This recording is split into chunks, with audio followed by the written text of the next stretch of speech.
There is a vineyard in Kofu City that nobody writes about. Not the temple, not the castle. A vineyard behind an ordinary apartment complex called Hinode Danchi. On the evening of February 23rd, 1975, something landed there, and we still don't know what it was.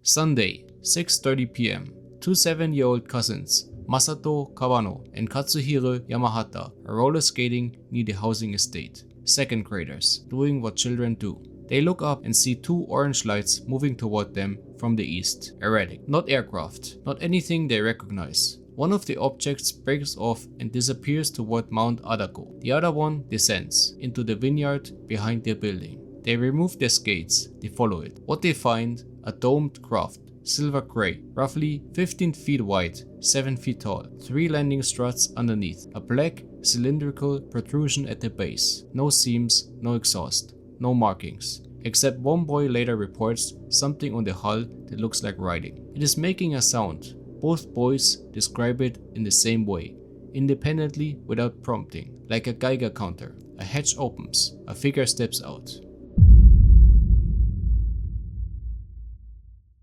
4 feet tall, disproportionately long arms, skin that is dark brown, not gray, brown, and covered in wrinkles so dense they erase the face entirely. No eyes, no nose, no mouth, just wrinkles, except for 3 protrusions where the mouth should be, silver, 2 inches long. Both boys call them fangs, metallic fangs. It is wearing a reflective silver suit.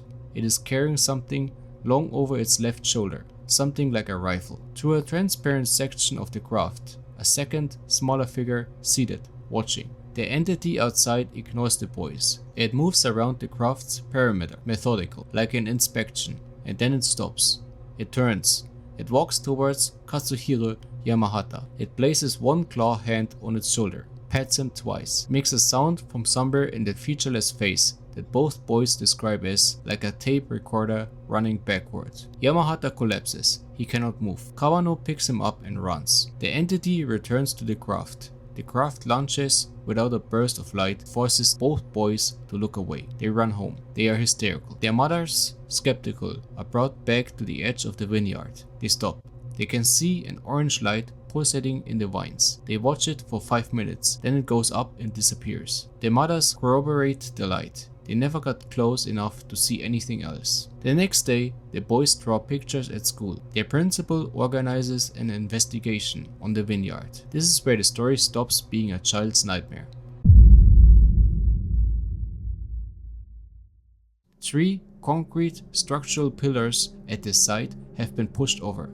The wire mesh between them is spread outward, as if something heavy pressed down from above. The teachers test whether the boys could have done this. They cannot. There are circular depressions in the soil, consistent with the landing strut positions the boys described. A ring pattern in the ground around the depressions. And then a teacher produces a Geiger counter. In the center of the ring, where the craft sat, the counter registers elevated radiation. The half-life of whatever is detected is short. That means it was not there before. Something deposited it recently, and it is already decaying. Professional investigator Masaru Mori interviews both boys separately over multiple sessions. Their accounts never diverge. Not any meaningful detail, ever. He files reports with the Aerial Phenomena Research Organization and the Center for UFO Studies. Both include the Kofu case in their official records. A classmate riding in a car with his parents near the Kofu bypass 30 minutes before the landing also reports seeing a saucer-shaped object flying toward the estate. 3 independent aerial witnesses. 2 direct witnesses, structural damage, soil compression, short decay radiation in the landing zone. The Japanese Civil Aviation Bureau concludes the boys saw the lights of a YS-11 propeller aircraft flying at low altitude. Plausible for the aerial component. They did not explain what the boys saw on the ground. They did not try. It's also worth remembering what 1975 looks like culturally. The UFO boom of the 1970s is in full swing. Spielberg's Close Encounters of the Third Kind is 2 years away. Japan is saturated with American UFO literature, TV specials, magazines. Children grow up inside that language. So it would be not too far-fetched to suggest the boys were inspired by something they seen on TV. Researcher Bintaro Yamaguchi noted that a 1971 episode of Ultra 7 features a creature with pointed ears and wrinkled features vaguely resembling the Kofu entity. If the boys absorbed that image at age 3 and reconstructed it under stress, that is a real psychological mechanism. Cultural contamination is a legitimate analytical tool. But before we go there, fabricating the cultural component does not fabricate the physical one. Two boys could not have moved those concrete pillars. They could not have planted a short decay radiation signature in the exact location they described. And they could not have coordinated an independent aerial sighting from an unconnected classmate riding in a separate car 30 minutes earlier. That is not what fabrication looks like. And here's where it gets strange. October 11, 1973, Pascagoula, Mississippi, 18 months before Kofu. Two men fishing at night report an oval craft descending over the river. Three beings emerge. The men described them as roughly 5 feet tall, with grey, wrinkled skin, so dense it obscures the face entirely. No eyes, slits for mouths, and arms ending in claw-like structures. Both men are rendered immobile during the encounter. Both pass polygraph tests administered by the sheriff's department.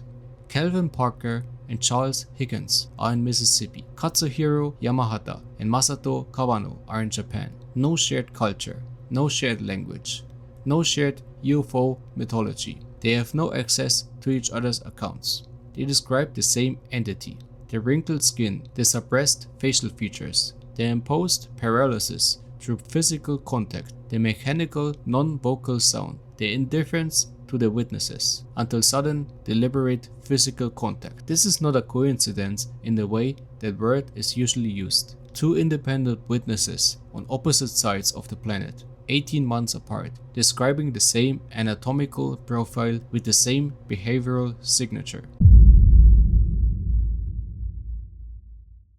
If we follow the evidence to its logical conclusion, and this is the part where I want you to stay with me, then what we are looking at is not random. The entity in Kofu does not appear afraid of the boys. It does not retreat. It finishes its inspection. It makes contact with one of them, it leaves. This is the behavioral profile of something conducting a procedure. Not exploration, not accident, not malfunction. A scheduled stop. In 2023, the United States Department of Defense published a UAP report classifying a specific zone in East Asia.